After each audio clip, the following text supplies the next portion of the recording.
For almost 2 years, I honestly believed I was in a normal relationship. Not perfect, not exciting, just normal in a way that felt safe. The kind of relationship where you stop trying to impress each other and start building routines together. My girlfriend and I lived together. We split rent. We shared chores. We argued about dishes, laundry, and what to watch on TV. The boring stuff that makes a relationship feel real. We talked about trips we never booked. We talked about moving to a bigger place someday. We talked about the future without pressure.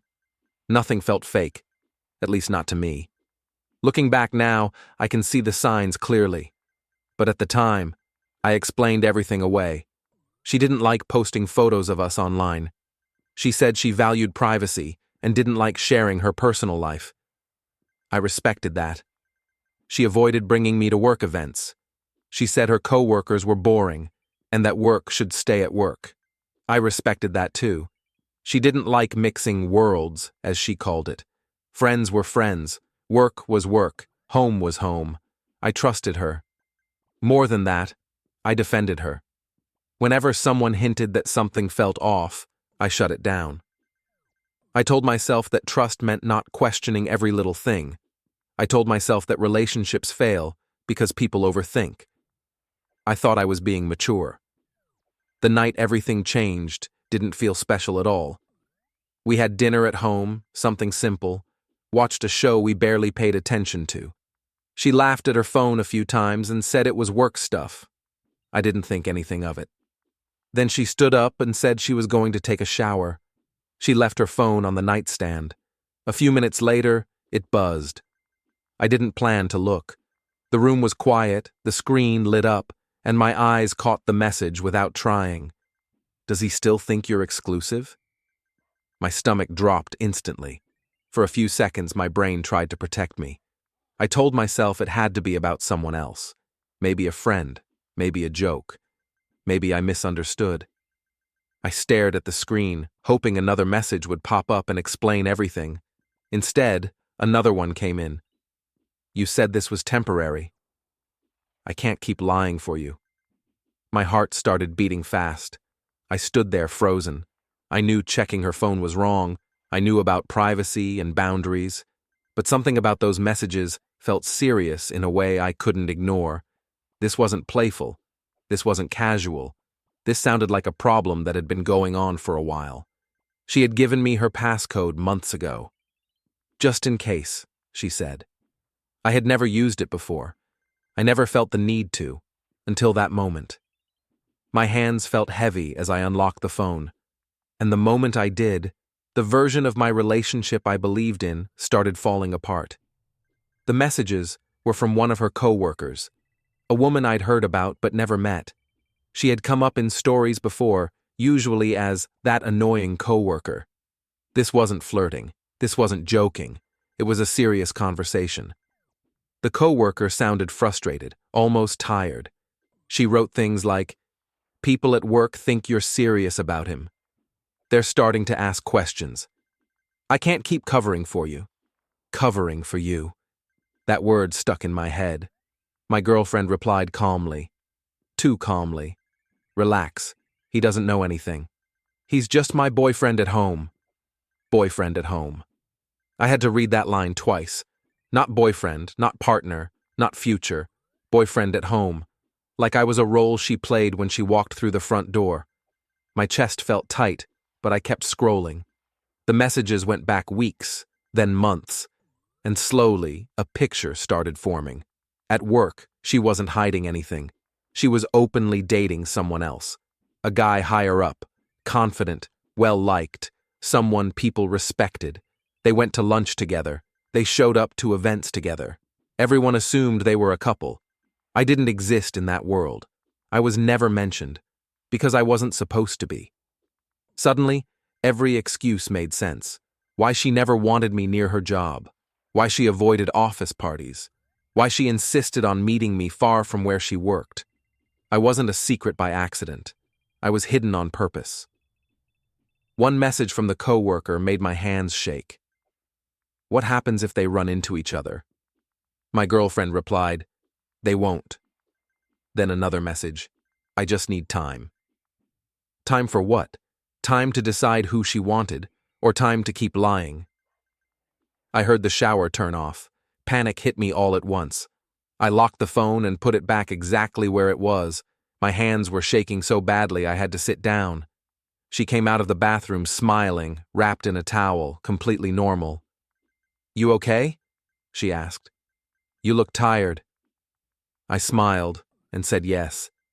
That was the moment I realized how easy lying was for her.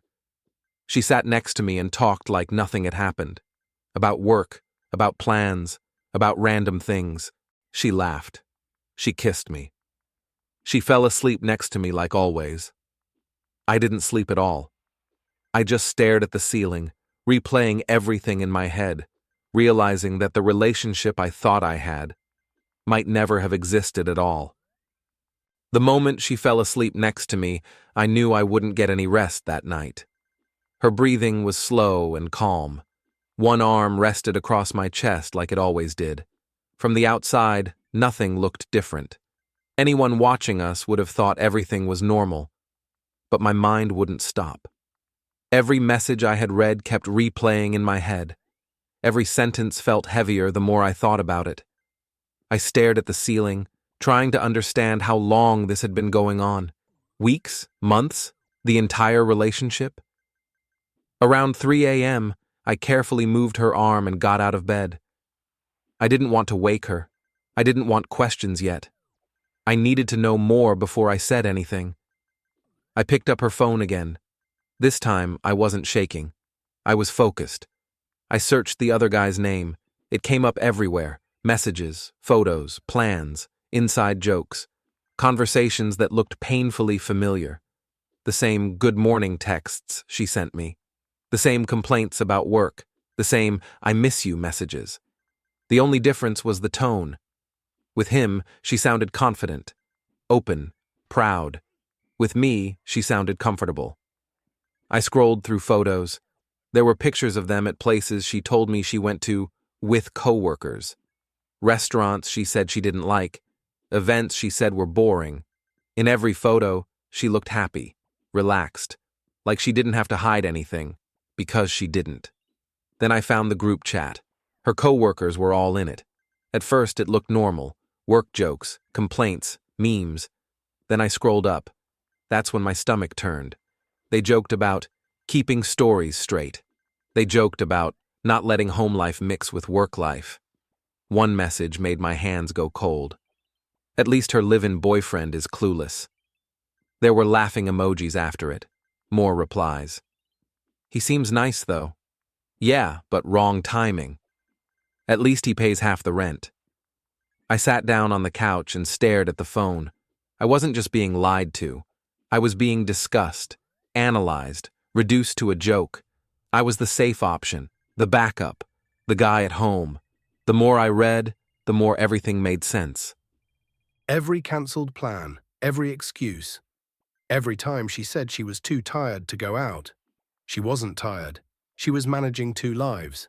At some point, I put the phone down and just sat there in silence. I felt embarrassed in a way I had never felt before. Not just hurt, embarrassed for believing her, for defending her, for trusting her so completely. Morning came faster than I expected. She woke up like nothing was wrong, smiled at me, kissed my cheek, asked if I wanted coffee. I said yes.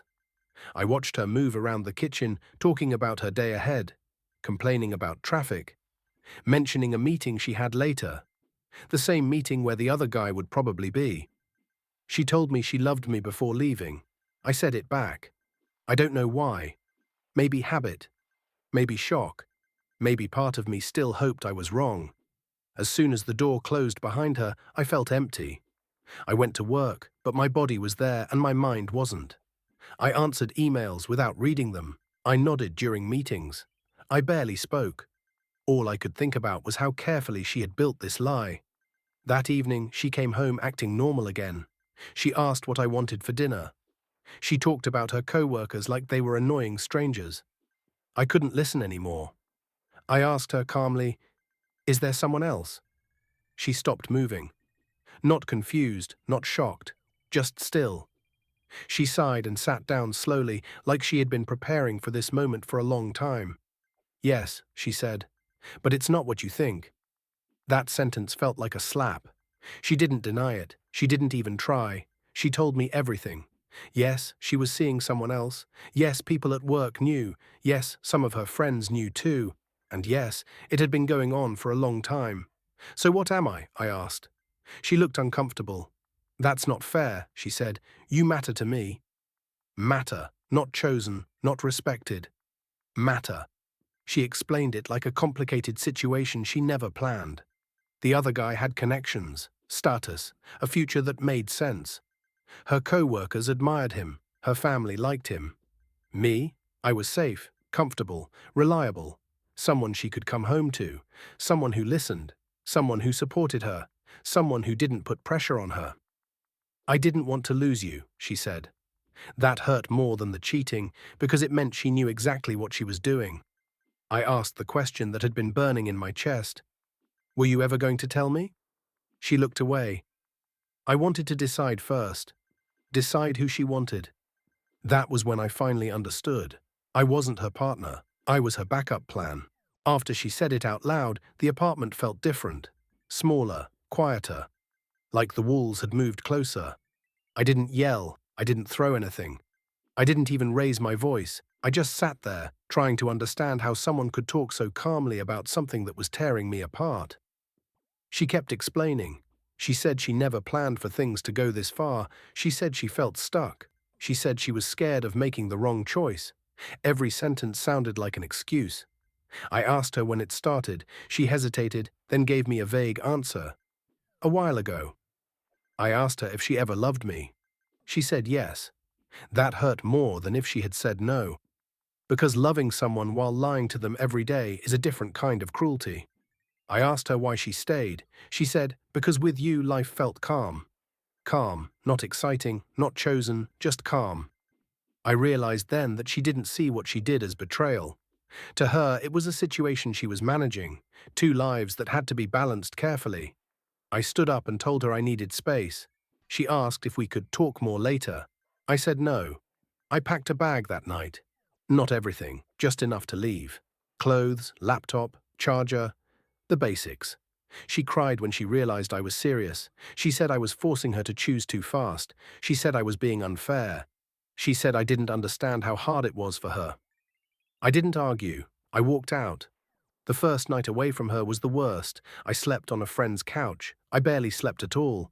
My mind kept replaying everything, every moment I ignored, every excuse I accepted. I kept asking myself the same question over and over. How did I not see this? The next few days blurred together. I went to work, but I wasn't really there. I ate when I remembered. I barely spoke.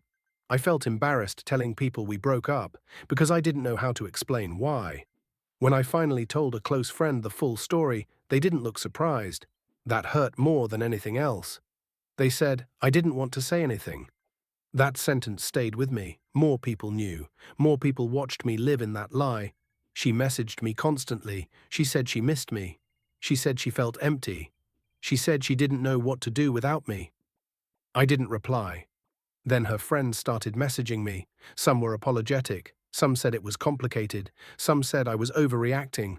One message made me feel sick. At least she didn't cheat emotionally. Emotionally, as if sharing a life with someone while hiding another relationship wasn't emotional cheating. She told people I misunderstood the situation, that I threw away something good, that I was insecure and dramatic. For a moment, I almost believed her. I questioned myself. Maybe I should have stayed. Maybe I should have waited. Maybe I should have fought harder. That thought scared me, because it meant I was still putting her feelings above my own. The lowest point came a few weeks later. I ran into her by accident. She was with him. The other guy. They didn't see me at first. They were laughing, walking close, comfortable. She looked happy, not confused, not stressed. Happy. When she finally noticed me, her smile disappeared. She froze. He looked at me confused. I didn't stop. I didn't say anything. I just walked past them. That night, something broke inside me. Not in a dramatic way, in a quiet way. I realized that if I stayed stuck in anger, I'd be letting her control my life even after she was gone. I stopped answering her messages completely. I blocked her on social media. I stopped asking mutual friends for updates. I focused on surviving. At first, that was all I could do. Get through the day. Get through the night. I started going to the gym, not to look better, but because I needed somewhere to put the anger. I started working longer hours because being busy was better than thinking. Slowly, something changed. Not happiness, clarity. I started seeing the relationship for what it really was. I wasn't unlucky, I was used, and staying would have destroyed me. That realization hurt, but it also freed me. After the breakup, my life went quiet. No messages, no drama, just space. At first, that silence felt uncomfortable. I was used to adjusting my life around someone else, used to checking my phone, used to putting another person first. Now I had to face something I hadn't thought about in a long time, what I actually wanted. I started small. I fixed my sleep schedule. I cleaned up my diet. I went to the gym regularly, not to impress anyone, but because it gave me structure. The gym became my reset button. You show up, you put in effort, and you see progress. No lies, no confusion. Slowly, I felt stronger, not just physically, but mentally. I stopped replaying old conversations. I stopped wondering what I could have done differently. I stopped blaming myself for trusting someone. Instead, I focused on work. Before, I was comfortable, stable, just getting by. Now, I pushed myself. I learned new skills, took on more responsibility, said yes to opportunities I would have avoided before. A few months later, things started changing. Better projects, more confidence, more options. I moved into my own place. Not fancy, but mine. A place that felt like a fresh start. I met new people, real friends. The kind who speak up when something feels wrong. Eventually, I started dating again.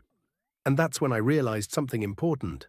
I wasn't chasing validation anymore. I wasn't trying to prove my worth. I already knew it. About a year later, she messaged me again. She said she missed me. She said things didn't work out with the other guy. She said she wanted to talk. I didn't feel angry. I didn't feel happy. I felt calm. I wished her well and didn't continue the conversation.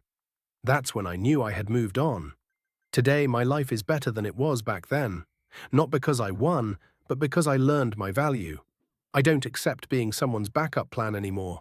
And losing her didn't ruin my life. Staying would have. Sometimes, the best revenge isn't proving someone wrong.